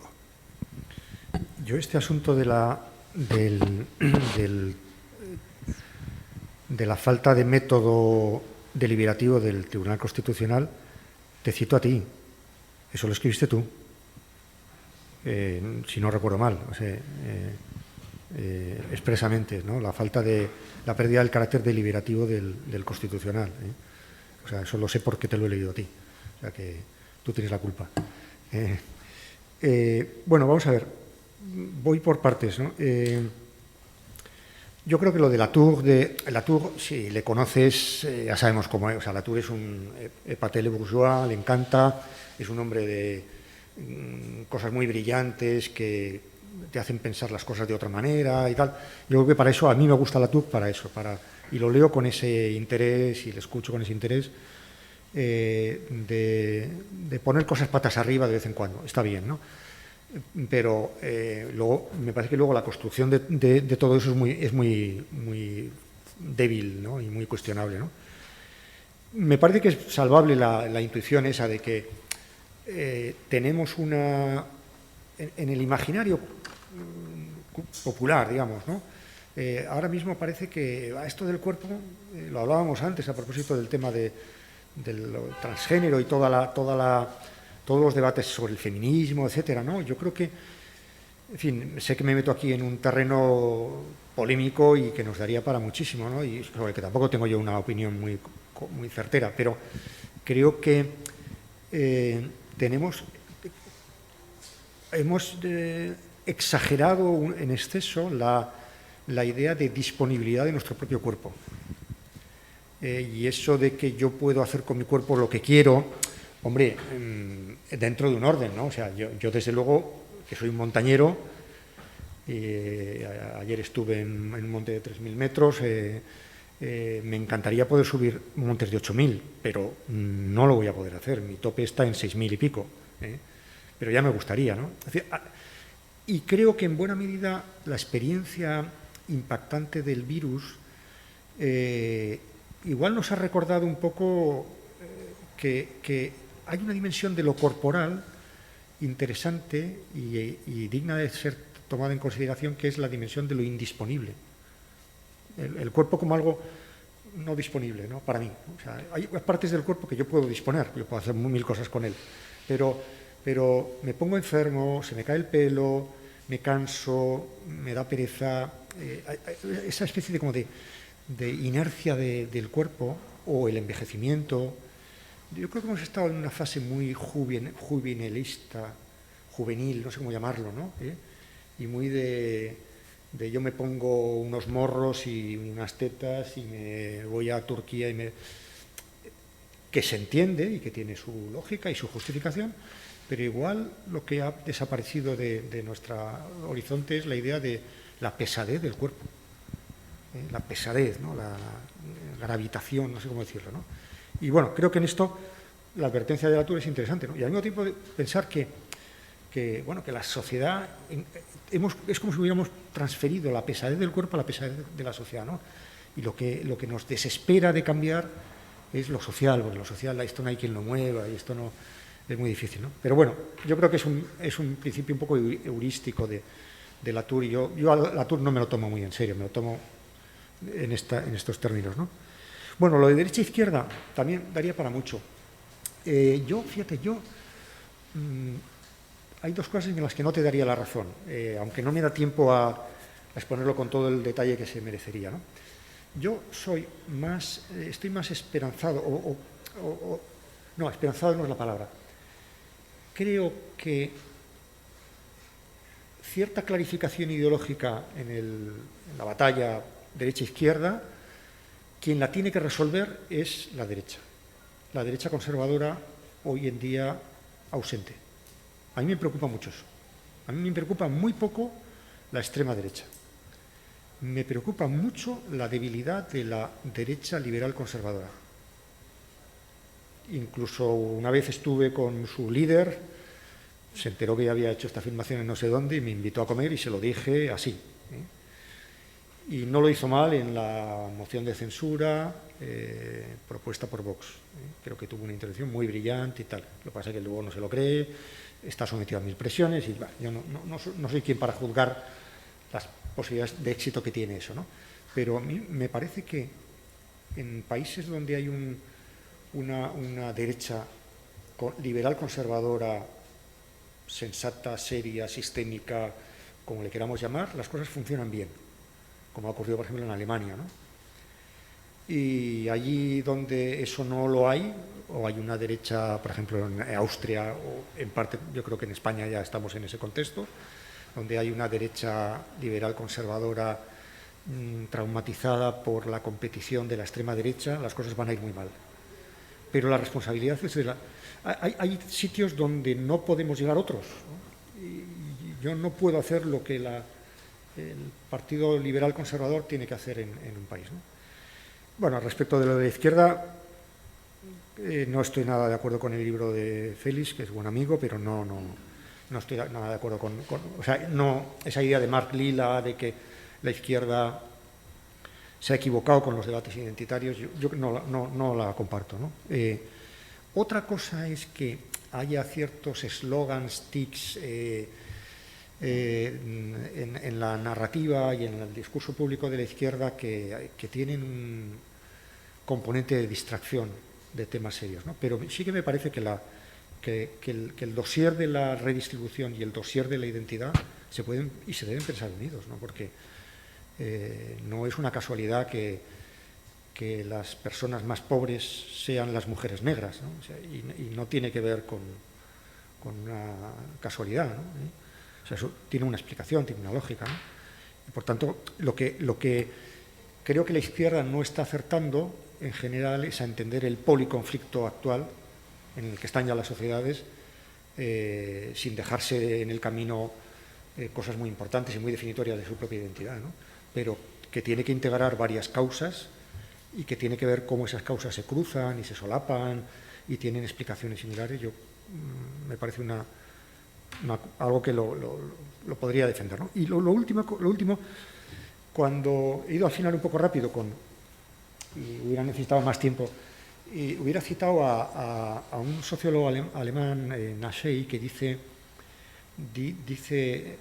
formula un imperativo categórico que en alemán suena un poco feo, así, pero tiene una traducción bonita si vemos el conjunto de ejemplos que se pueden dar de ello. Dice: obra de tal manera que los otros se puedan acoplar, anschließen, ¿no? Lo que está queriendo decir es, cuando tú hagas una cosa, piensa el efecto que tiene. Por ejemplo, una versión mínima de esto es, ¿esto quién lo paga? O piensa si hay un efecto lateral, piensa lateralmente, ¿no? O desde esta forma de no despreciar el impacto, no pensar en términos de externalidades irrelevantes, desde esa fórmula leve de acoplaje al otro, hasta la fórmula más intensa de construyamos sujetos políticos más integradores o formas de colaboración más horizontal, etc. Yo creo que hay toda una paleta de cosas que se pueden pensar que no son yo me erijo en el titular de la totalidad, porque eso está prohibido, afortunadamente, pero de alguna manera pienso más allá de mi propia parroquia, ¿no? O sea, me siento responsable más allá de mi acción, interiorizo efectos, busco acoplar, conciliar, equilibrar, complicidad, etcétera, ¿no? O sea, yo creo que por ahí va una reflexión interesante, ¿no? Bueno, yo, en mi entender, en este momento estamos en una época, todas las épocas son diferentes, ¿no? Son desiguales, no hay que referirse como nos referimos siempre hablando de Benito Pérez Galdós o Joaquín Costa, ¿no? Yo creo que esta época es totalmente compleja. Y voy a explicar por qué. Porque hay seres más inteligentes y a la vez más inteligentes hay gente más ignorante. Hay gente, o sea, hay mucha riqueza y ante más riqueza hay más pobreza. O sea, hay una desigualdad, lo que usted dice crisis, que yo llamaría procesos. Yo entiendo que el ser humano va por procesos y va muy lento, va avanzando muy poco, ¿no? Entonces, En este momento, independientemente de lo que estoy diciendo, brilla a lo mejor la idiotez, brillan personas que no valen para nada y salen en la televisión y aparecen en periódicos, etcétera, y se les oye y tal, ¿no? Con lo cual quiere decir que estamos en un momento muy desigual a otras épocas, ¿no? Y donde los bulos han hecho y están haciendo realmente escarnio. Cuando hablan de la fragmentación de la izquierda, que la izquierda esto realmente siempre ha estado fragmentada y por eso nunca esto se sostiene ni se mantiene, creo que esto también le afecta a los bulos. Tal vez pues porque en ese proceso que usted dice problemas transversales, ¿no? Problemas transversales que ocurren, que yo diría económicos y sociales, Siempre he dicho que las religiones duran más que las ideologías. Las religiones, estamos viendo que todavía las religiones duran y las ideologías van cambiando. Pero las ideologías se han encontrado nada menos que con algo como es el capitalismo, que es el poder. Y entonces, claro, allí es como una especie de fango, de lodazal, en donde las izquierdas, la derecha, todos los días ya vemos gente como Felipe González, que era un hombre y tal, y ahora resulta que es amigo, hasta el otro día Bascal le hablaba bien de él. Con lo cual quiere decir que esto es muy complejo, muy complejo. Yo más que crisis creo que son procesos incipientes en donde hace falta mucho aprendizaje, donde no resbalemos todos y caigamos como está cayendo el periodismo.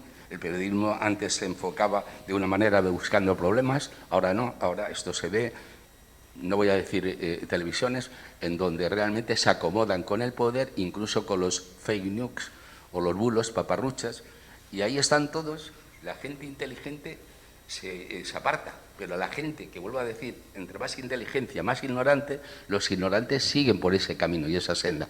De ahí que se vuelva a repetir parte de la historia. Ahí viene Vox, ahí viene la extrema derecha, y se vuelve otra vez a reciclar algo que creíamos que nunca iba esto a volver a aparecer. Y están allí, están allí. Y la izquierda, estoy de acuerdo con lo que dice ese señor, la izquierda no sabe plantearse ni situarse ante todo esto que tiene que ser cada vez menos vanidosa, menos querer poder y más solidarizarse y entender que la humanidad es pobre, que solamente hay un 2% de ricos y que cada vez hay más pobreza, y que en Alicante hay mendicidad y realmente ni izquierda ni derecha lo quieren solucionar. No me quiero alargar porque creo que es lo que quiero dar a entender es que en este momento estamos en un proceso que yo llamaría muy complejo, y que yo realmente no sabría cómo sería la solución. Sí, yo no puedo más que darte la razón, y el tema de la complejidad es un tema que a mí me parece fascinante y he tratado de pensar siempre la democracia contemporánea desde ese horizonte, ¿no? Si me permites una pequeña propaganda, en mi próximo libro, que sale el 2 de marzo, se titula La sociedad del desconocimiento. Y es un libro en el que intento, ponemos una parte del libro, intento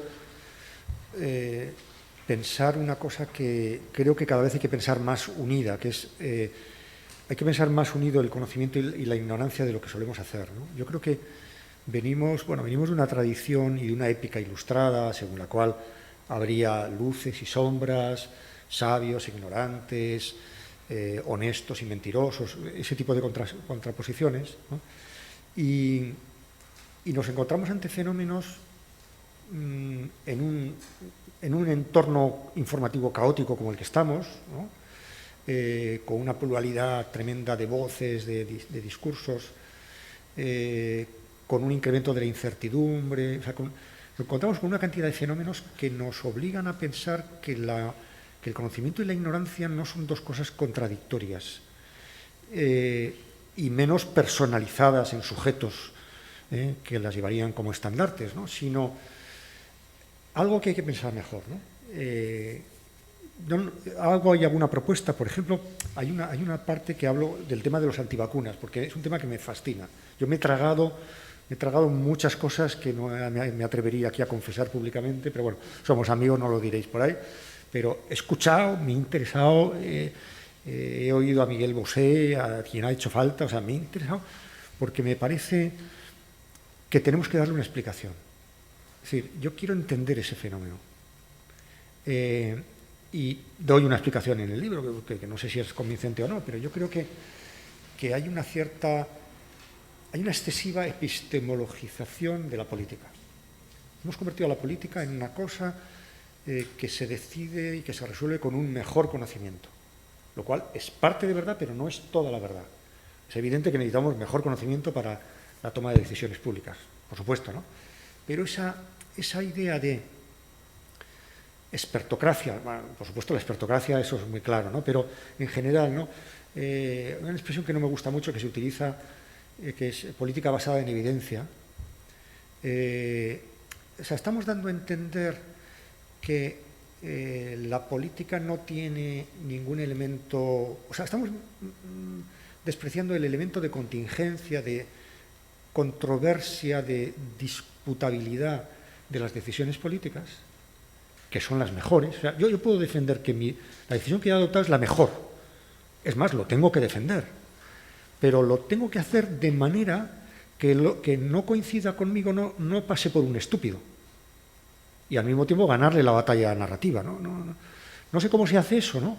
Pero me da la impresión de que lo peor que podemos hacer es con el grupo de terraplanistas, negacionistas, antivacunas y toda esa jalea, el desprecio.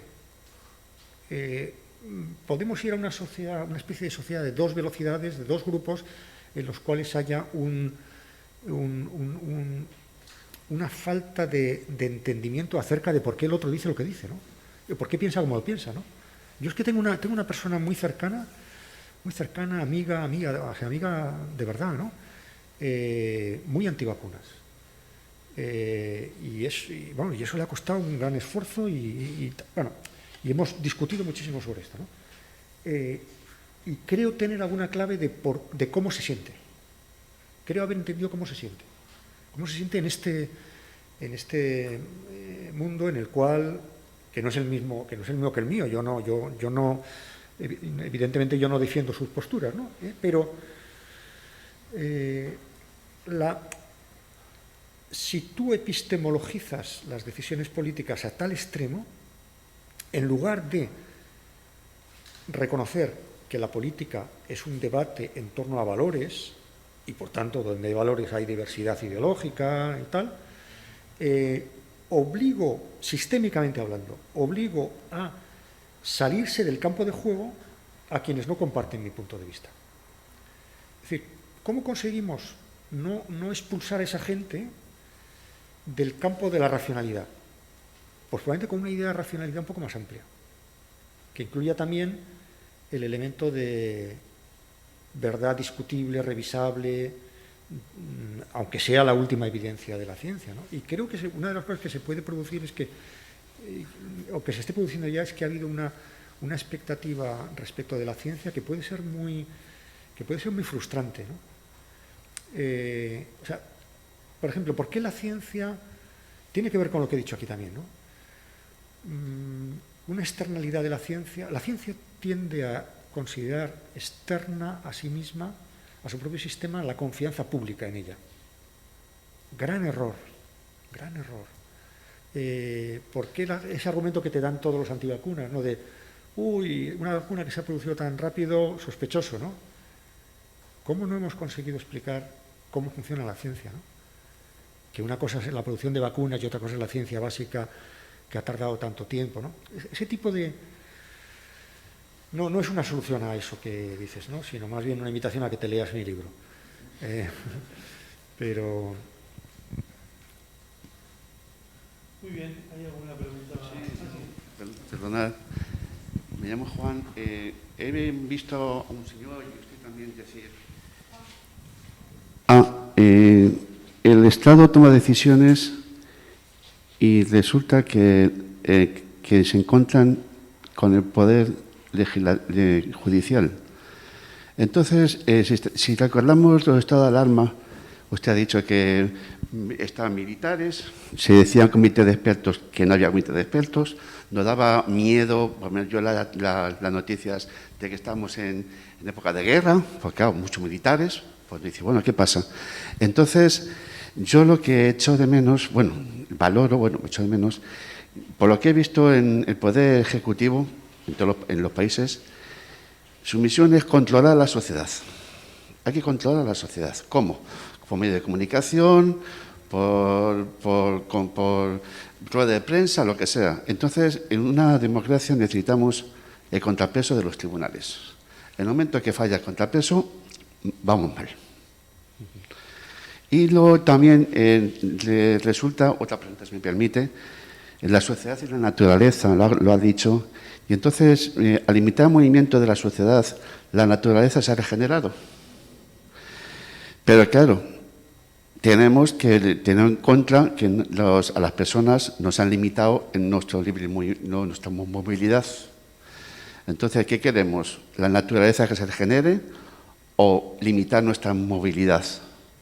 Y respecto a la primera pregunta, el confinamiento, la verdad que no se ha dejado secuelas, porque hay personas que han dejado secuelas en cuanto a depresiones.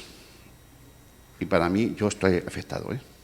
Sentirme en mi casa, rehén en mi casa, a mí me ha dejado secuelas. Todavía no sé, me ha dejado secuelas, me ha marcado y marcará para toda la vida. Bueno, primero, que yo haya criticado ciertas decisiones... No, ya, pero por explicarme mejor, ¿no? Porque a veces nos explicamos regular, ¿no? Que yo haya criticado ciertas decisiones judiciales no significa que yo impugne la idea de la primacía del derecho y del Estado de Derecho, en absoluto, ¿no? Es más, todo lo contrario. Precisamente creo que vamos a ver, una sociedad, al menos tal como yo entiendo una democracia compleja, va de un conjunto de instituciones, cada una de las cuales representa un valor distinto, no fácilmente armonizable, donde habrá siempre choques. O sea, esto de pensar en una armonía según la cual los jueces van a decir a todo que sí, los policías nos van a ayudar a pasar la calle y no, o sea, una democracia tal y una sociedad como la nuestra será un sistema político lleno de conflictos y de tensiones. Eso me parece que es lo normal que ocurra, ¿no? Lo que ocurre es que esas tensiones pueden ser productivas, pueden tener unos límites, pueden ser desaforadas completamente, ¿no? O pueden ser disfuncionales, ¿no? Y entonces ahí es donde ya entraríamos en terrenos ya más discutibles, pero en absoluto lo mío es una impugnación ni siquiera de las autoridades que tienen una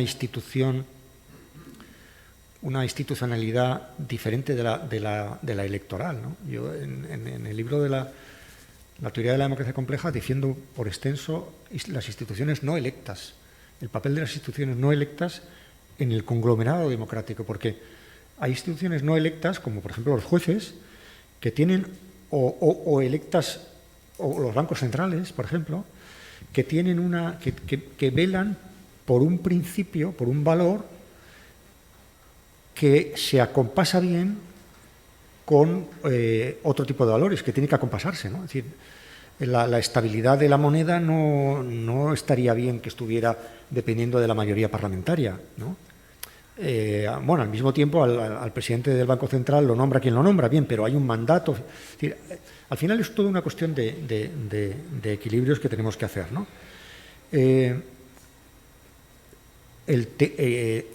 Alguna vez me han preguntado en medio de la pandemia qué cosas va a afectar, o qué es la pregunta que nos hacemos, ¿no? ¿En qué cosas va a afectar, qué impacto va a tener? Mi respuesta ha sido siempre decir, empecemos por el contrario. ¿Hay algo que no haya sido impactado? Lo de la pandemia es una cosa brutal. Yo lo he dicho un poco antes también. Claro que nos ha dejado secuelas a todos. Yo vivo en una casa en un pueblo con un jardín impresionante, espacio. Yo corría en mi casa, hacía kilómetros en la casa, pero me acuerdo cuando... y mis hijos volvieron del colegio, uno y de la universidad, y estuvieron conmigo todo el periodo. Lo pasamos francamente bien. Pero yo, por ejemplo, he notado que mis hijos este periodo, no solamente de confinamiento, sino de no vida social, a la edad que tienen, es una tara. O sea, se han perdido muchas cosas muy importantes, ¿no? Entonces, evidentemente que la pandemia primero por su propia naturaleza, no por lo que haya hecho el gobierno o los gobiernos de mejor o peor. Su propia naturaleza tiene un impacto brutal en nosotros. En algunos les ha costado la vida, a otros les ha costado la estabilidad familiar, a otros les ha costado la desigualdad. Yo lo he visto muy claro, sobre todo con mi hijo pequeño, por estudiar en un colegio bastante plural de nivel económico, y lo que él me ha contado y lo que he visto es que ha habido un desfase brutal entre aquellos que podían estudiar en casa y podían seguir la enseñanza y los que no lo podían seguir. y compañeros de mi hijo vivían en pisos patera, o sea, pisos de 3 familias, donde ponte a estudiar, sin wifi, y otras cosas que prefiero no imaginarme, ¿no? Es decir, claro que esto es brutal, o sea, esto es tú vas en un coche a 120 por hora y de repente alguien mete el freno de mano, ¿no? Entonces, la cuestión es, lo que se ha hecho, lo que han hecho los gobiernos, ha sido razonable, proporcionado en el tiempo, en el espacio, conforme a derecho. Mi impresión general es que en los países de nuestro entorno hemos hecho cosas bastante parecidas y bastante sometidas a control judicial o parlamentario, sin inventarnos nuevos delitos y con plazos temporales, ¿no? Y creo que ha habido un benchmarking, o sea, una copia aquí está todo el mundo copiando buenas prácticas de un sitio a otro, ¿no? Esto no es Hungría, que alguien aprovecha, o sea, ese discurso que la extrema derecha dice de que en el fondo el gobierno, los de aquí han intentado controlar y tal, o sea, que hubieran utilizado la pandemia como una disculpa para aumentar sus prerrogativas, esto yo creo que no ha sido así, en absoluto. De hecho, la prerrogativa de un poder ejecutivo que centralizó en un primer momento todo, cedió muy rápidamente paso a una, llamémosle, cogobernanza, que es muy criticable en algunos asuntos, pero que implicaba compartir diagnósticos, recetas, recursos con otros poderes, ¿no? Yo más bien pienso que lo que va a salir de aquí es una recomposición del poder político en todos sus planos. Para bien o para mal, con fuerza o llevados por la inercia, pero no en una única dirección, porque seguramente hay cosas que se tienen... O sea, yo creo que la gran pregunta que nos tenemos que hacer en ese debate de esto se gestiona mejor a nivel local, a nivel autonómico, a nivel estatal, a nivel europeo, global y tal, yo creo que eso son cuestiones ideológicas. Lo fundamental es preguntarnos qué tipo de riesgo requiere qué tipo de institución. Hacerse esa pregunta. Tal y como está el mapa, en la sociedad en la que estamos, yo creo que es bastante claro que, por ejemplo, Europa necesita una agencia de salud pública mucho más potente que la que tiene, que es ridícula porque no estaba pensada para una situación como esta. Que la OMS tiene que tener más recursos. Yo creo que eso es verdad. Al mismo tiempo, en España, si hubiera un poco de serenidad, podíamos pensar en una forma de coordinación estatal, pero es muy claro que los recursos fundamentales están, educación y sanidad están en manos de las comunidades autónomas y eso no veo previsible que cambie. Por tanto, mi respuesta sería, cuando esto sedimente un poco, hagamos esa reflexión y ese debate, pero no creo que esto sea en absoluto el preludio de un incremento de control de los gobiernos respecto de las poblaciones. Es más, por ejemplo, soy muy crítico con el libro este de Susana Zuboff sobre el capitalismo de vigilancia, ¿no? Que tiene partes muy buenas, pero fijaos la paradoja en la que estamos, que es, por un lado se nos advierte de un capitalismo de vigilancia, es decir, que hay gente observándonos y viéndonos por todos los lados, pero al mismo tiempo tenemos una precariedad de datos, de conocimiento de la sociedad. Los gobiernos están tomando decisiones con un conocimiento poco exacto de la sociedad. Esto pasó en la primera ola. ¿Recordáis bueno, aparte del fracaso del app del teléfono, que es muy significativo, ¿no? Es una gran inversión que no funciona. Aparte de eso, ¿recordáis los temporeros de Lleida fuera del radar, nunca mejor dicho, y tal? O sea, hubo grupos de población muy poco detectables para las autoridades públicas que eran muy relevantes para la transmisión de la pandemia. Es decir, que no sé cómo vamos a resolver esto, pero los gobiernos tienen que conocer mejor la sociedad a la que gobiernan y no la conocen bien. Y eso no se soluciona con encuestas, tampoco con sensores, Internet de las cosas, inteligencia artificial, sino con un conjunto de operaciones. Pero no, vamos, me parece ciencia ficción pensar que el resultado de esto son gobiernos que han acrecentado su control.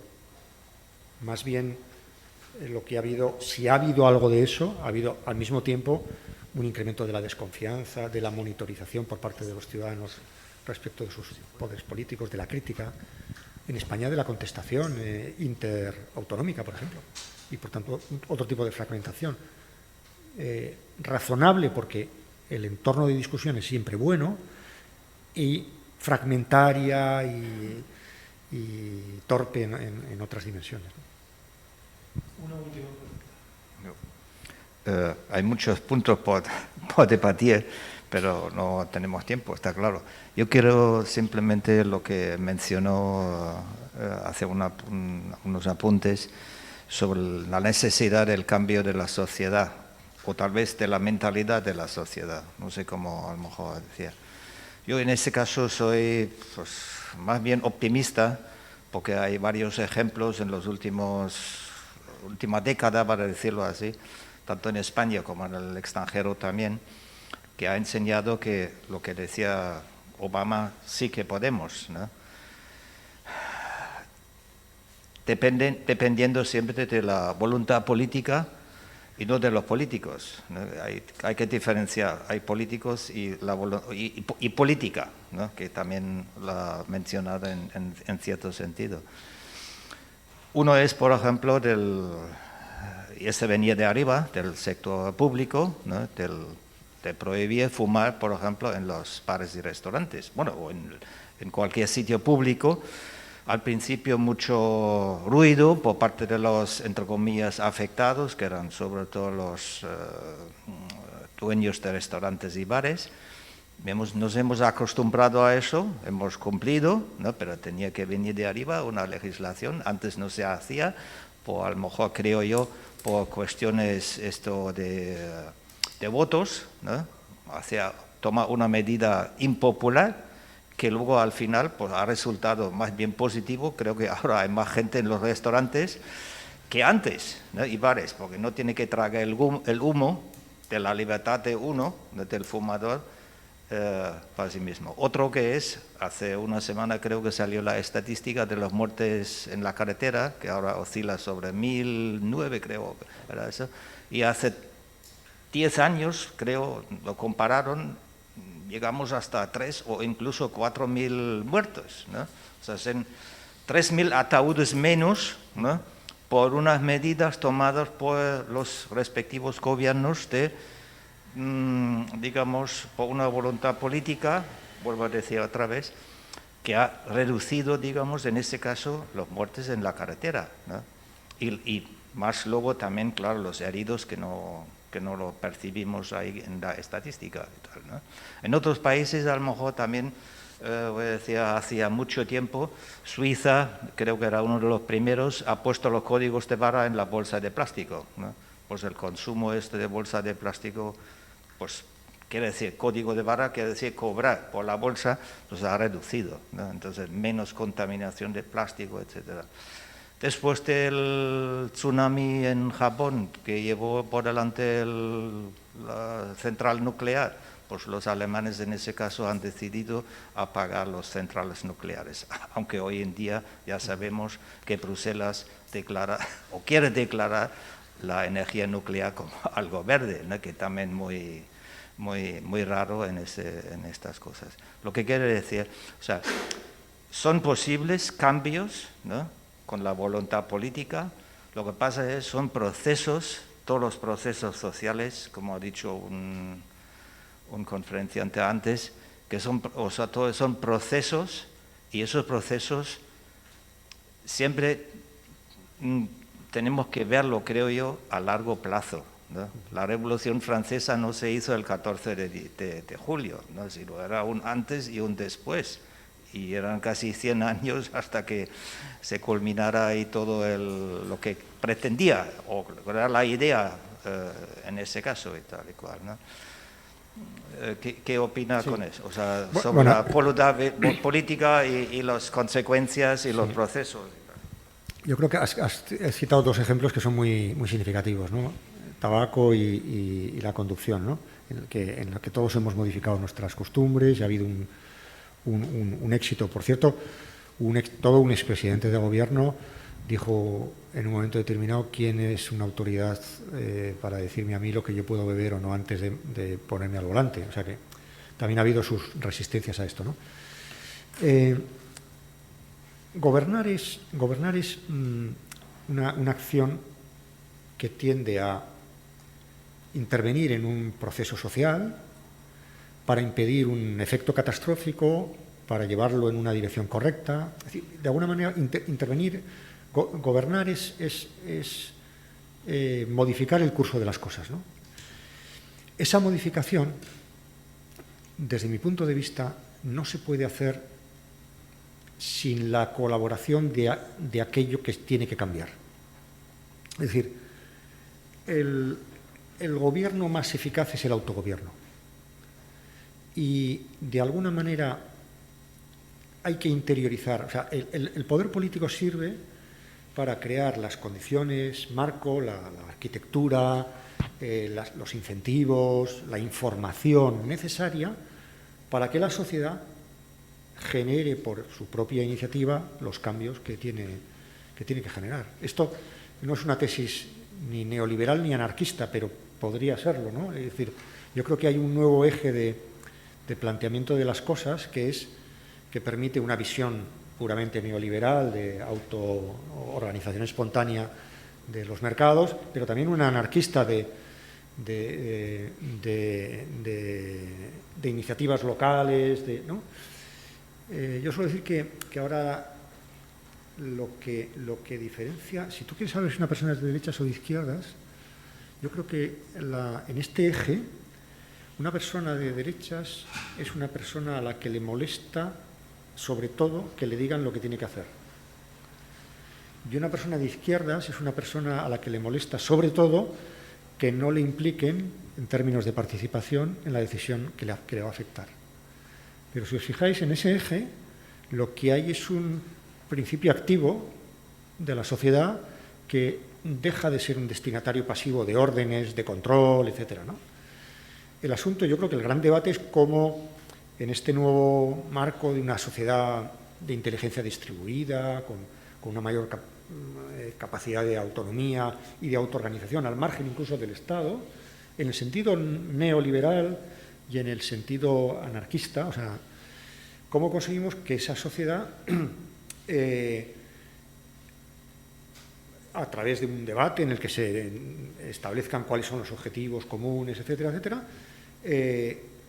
produzca los cambios necesarios. Y creo que todos los mecanismos que intentan esto, sin aprovechar el automovimiento de la propia sociedad, fracasan. Hay una figura que a mí me gusta mucho, que es el juego asiático de lucha libre, de dos tíos muy gordos, que a veces el que gana es el más flaco, pero lo que ha conseguido es aprovechar la fuerza del otro y ponerla a su favor. Esa imagen me parece muy ilustrativa de esto, ¿no? Es decir, la sociedad tiene una forma caótica pero bestial de autoorganización y de destrucción y de estupidez, ¿no? El asunto es cómo gobernar es nada más y nada menos que, como ese jugador de lucha, poner esas fuerzas, no contra esas fuerzas, no, si tú vas contra esas fuerzas te estrellas, no, controlar no se puede, controlar es una acción incompatible con una sociedad diferenciada, moderna, madura, por muchas estupideces que hagamos. El control, ningún gobierno controla, ya les gustaría, no controlan, no. Lo que puede hacer el Gobierno y debe hacer es aprovechar esa fuerza.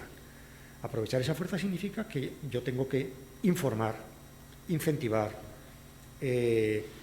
justificar mis decisiones, establecer transiciones justas con costes y beneficios visibles para todos, hacer visible lo común en una sociedad en la cual hay tanta cacofonía que no tenemos ninguna conciencia de que nos estamos jugando algo común. Yo solo digo lo mío, lo tuyo, tal.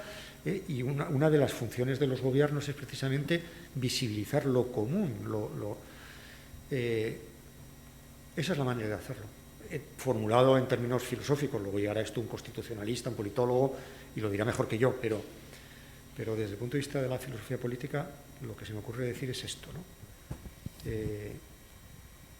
Esto que he dicho, que ya no voy a repetir. Pues muchas gracias, Daniel, muchas gracias a todas, a todos por vuestra presencia. Me parece que ha sido no una lección, una sucesión de lecciones extraordinariamente rica, y estamos atentos a tu próximo libro. Muchas gracias.